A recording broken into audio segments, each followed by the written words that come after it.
What's up guys, Guillaume here and welcome back to Pro Cycling Manager 2021 for episode number 21 of the Intermarché Wanty Gobert career mode.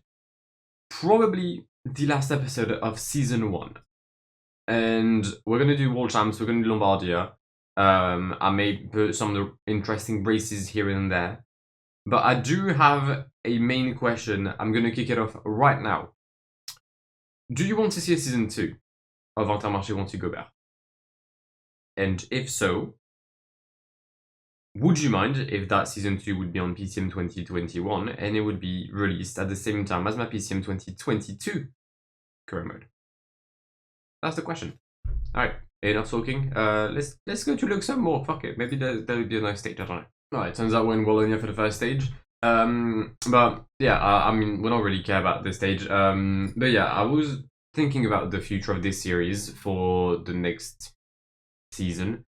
We're reaching the end of both the season and the span of the game. PCM 2022 probably comes out in about 10 days now.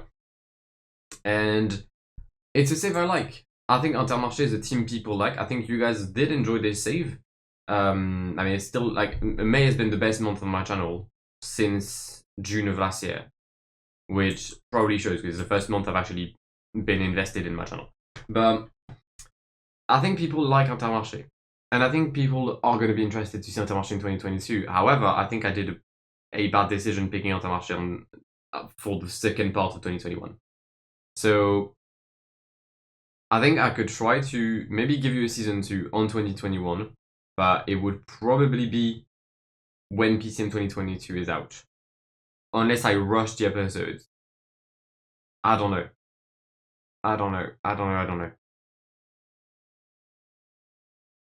Just let me know. Yeah, let me know. If you guys want to see a season 2 on Intermarché and when, just let me know. If you don't want to see it, then fair enough. And we'll launch a new 2022 career mode. Unsure with who though. Alright, 5k in this race. I think it's the Grand Prix de Wallonie. I haven't played a Conti race in a long time, so it's finally nice to see that there is races where there's no competition. I'll say that I'm very much convinced I'm gonna lose. I just want to make that very clear. But Aimé de Reims is going to lead Laurent Hus and Lorenzo Rota. Kind of back to the roots where we started the save. I remember starting with the Tropical Amisa Bongo being like my first big race. But we moved up from where we started anyway. But there goes Laurent Hus, Rota in the wheel. Lorenzo Rota, early season goat, end of the season goat, gets in there. Lovely. It's a win ahead of Ben Tollett and Laurent Hus. Still in Continental, we now have the Tour of Luxembourg. I'm just doing stages that I feel could be quite cool. But the main piece of the episode is obviously going to be the World Championships and Lombardia. And that would be coming up in probably the next stage or so. Alright, we are in the final 5 kilometers as we approach Diekerk, or the church, if it's translated. I don't believe it is. It's quite a nice climb, decent gradient. We're going to go for Kobe Rossens because he's second of the GC. Usually I probably would have gone for Louis Mentiès or even Benny, because Benny is, I mean, he's basically the best suited rider in my team for this kind of finishes. But yeah, I'd like to get the GC with Kobe Rossens. He's been a very, very good soldier for the entirety of our season. I'm very sure he's yet to win anything though. So we're going to try and change that today. There goes Benny. There goes Louis Mentiès. And I've actually choked quite badly here. Is going to be a win for Matthias Jorgensen ahead of Sergio Samitier and Fabio Felline. Good. Leader was Gros Chardonnay, so he finishes with the best riders. And thus begin our time trial for the World Championships. We've got Norway, for those who did not remember.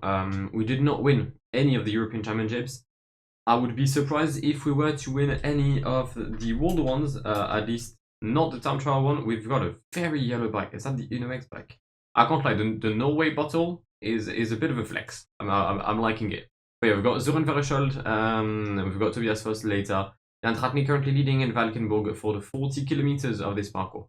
And as Zoran approaches the end, Tobias Foss is going to start his efforts. I didn't really do well with Zoran, I can't lie. I was hoping I can do better with Tobias Foss. We do have the cowbag at the end, which could make this a bit more tricky. It's a 1-2 right now for Quickstep, with Evenepoel leading Masnada quite with a sizable lead so far. 4K for Tobias first. We've got the Cowboy coming up.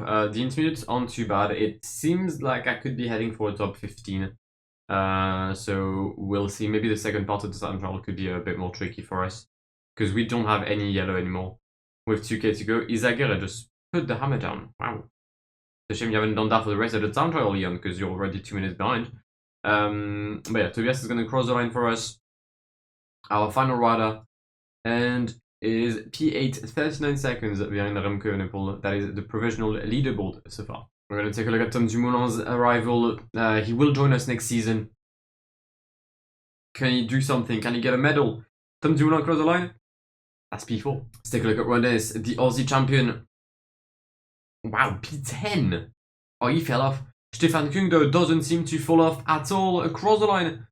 And it is P1, 14 seconds quicker than Remco. Van Aert seems to be muddied. I'm gonna guess Ghana is the last rider. He is indeed, but he doesn't seem to be able to challenge Stefan Kung and the hegemony of the Swiss rider. And the Stefan Kung fan club goes absolutely bonkers, as he is the first Swiss world champion since Simon Cancellara. We're in Monza for the, no actually we're in Imola, sorry, we're in Imola for the World Championships, a parcours that saw Julien Lafilippe become world champion less than 2 years ago. Can we see a Norwegian rider on the first step of the podium today? I'm gonna be very blunt and probably say no. Unless, actually I hadn't seen I hadn't seen Marcus Højgaard. Well, it's all for Højgaard today because Tobias Foss has a -3. Vegard Stekelangen hasn't, I mean, he's not gonna win. Sven-Erik Byström, with all due respect, Sven, I know you're a rider I like, but no. And on Christian Eiking, sadly, it's a no as well. And we started off great. It's already a crash for Tobias Foss. It's been what? Not even 5 kilometers? Okay, I've got no idea what happened. I was in times 8. I was watching some TikToks on my phone. And Sven-Erik Byström was pacing in the breakaway. Which I never sent him in the breakaway in the first place. Which is weird, but either way, we've got Mats Pedersen and Peter Sagan in the break. I don't know. With 84k left in those World Championships, there is no breakaway anymore. Sven-Erik Byström was go up. There have been some attacks in the meantime. Dan Martinez and Michal Kwiatkowski were the main riders attacking. I believe he goes again here. No, that's actually Jakob Fuglsang. Matej Mohoric, Lorenz de Plus, and Fuglsang going for an attack. James Knox follows with Jacquet, Pierre Latour. I mean, at this point, this is just pure chaos. Like, everyone's trying to attack. Roglic has attacked. Narvaez, Bettiol, Bauke Mollema. I don't know. I don't know. I would like to see Sven Byström in the first group, though. I would like to have someone protect Marcus Højgaard for the next 40 kilometers. We've entered the final lap. It's a very long lap around Imola. 26 kilometers. I reckon you could do probably one lap on the soft tires before they completely blow out. So hopefully the riders today can do a bit more than that. That was an F1 joke because Imola is a track in Formula 1. It's like a car thing. Honestly, I'm gonna stop explaining everything because you guys are smart and you know exactly what I'm talking about. 23k to go. Højgaard still in very decent position to be in the top 29 of the World Championships today. More attacks. Rafa Majka, Tadej Pogačar, Almeida, and Roglic following. Cool. Lovely. Just simply lovely.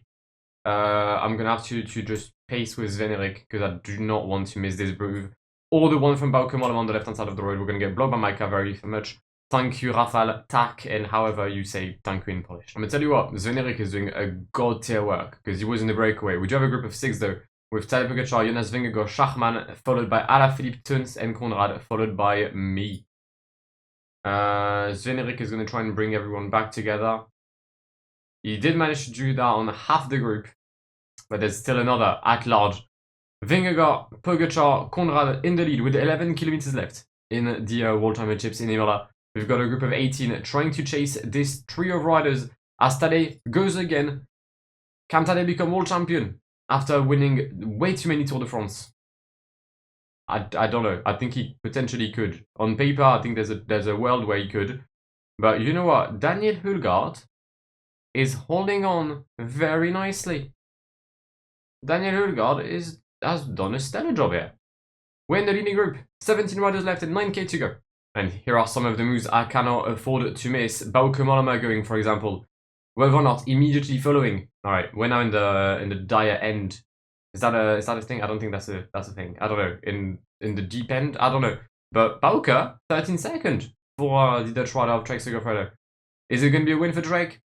Hulgaard is on the chase against his teammate. There's going to be some drama on Twitter. Some people wondering why Hulgaard paced because of Bauke Mollema.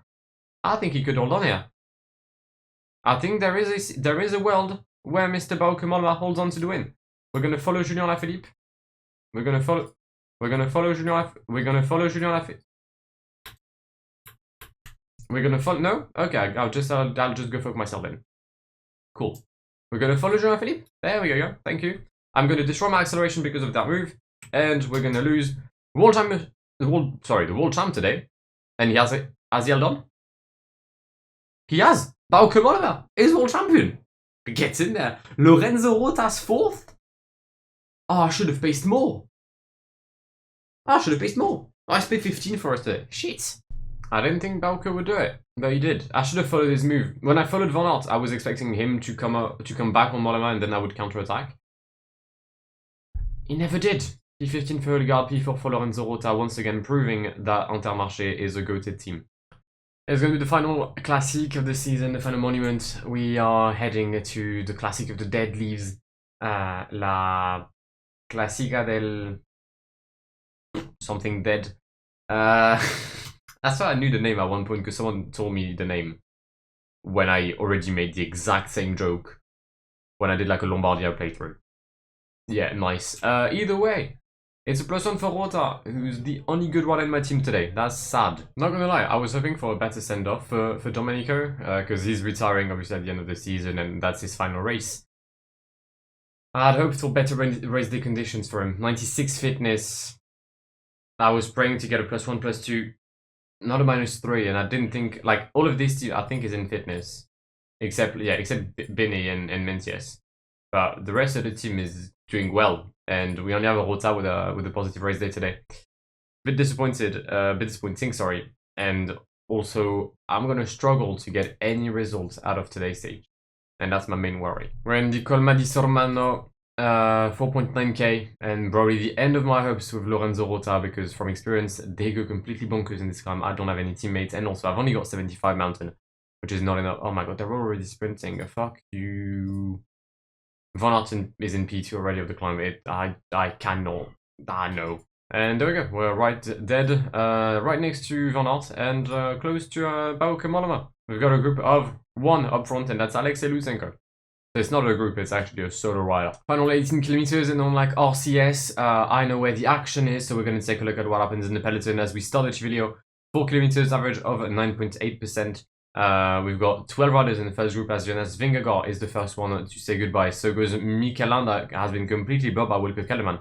Great team play here by Boransgro, riding for Sergio Higuita. Masnada and Alaphilippe also maybe struggling a bit.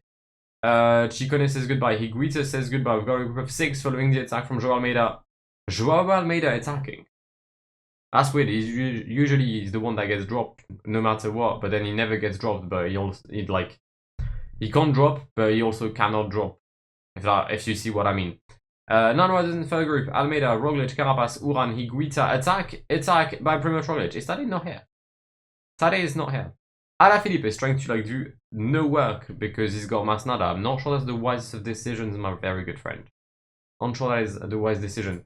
Carapaz seems that he's got the legs to attack, but I think it's a bit late in the climb now. And there goes Fausto Masnada, the runner-up in real life, has attacked. Carapaz tries to bridge. Urani, everyone follows. It's a group of 8. Someone completely dropped. I don't know what Julien's doing. I have no idea as to what Julien is doing. I genuinely do not understand. He doesn't seem dropped. He doesn't seem particularly fatigued. I don't know. And Masnada's now dropped. What the fuck is Quickstep doing? Oh, Colombia. Uran and Higuita has managed to drop Carapaz just a bit. But it's just at the top, so they're going to all go downhill together like a bunch of happy friends. Almeida does have a decent sprint on him. And would that be enough? Carapace tries to counter-attack. You've got Roy on the side, but still Almeida leading. Joao destroys the sprint and holds on to what is his best win in his career. Joao Almeida wins Il Lombardia. I completely forgot about us, but it's going to be P17 today for Lorenzo Rota. I mean, yeah, UAE wraps up their season with a monument win. Decent. We finished in the group. I could have been P10 had I paid attention. I mean, I could not, because Wout van Aert was there. Alright, we simulated the Grade 2 of Guangzhou, because let's be honest, you don't want to see it, I don't want to see it either. This is going to be a bit of a shorter episode, because we'll have one more episode in this season, kind of like a season recap, taking a look at the transfers and anything, and we'll use this episode as an opportunity to tell me what you guys want me to do with this series going further. Yeah, it's up to you. It's you decide whether you want me to just stop it, to carry on PCM 2021. While starting the PCM 2022 career mode going on. I'll do like probably one more season. I don't think I'll do it a lot more because then I don't have the time to do that. But yeah, it's kind of up to you. So I'll see you very, very soon. My name is Guillaume. Have an amazing day. Yeah. Pass me the funk, get your funk.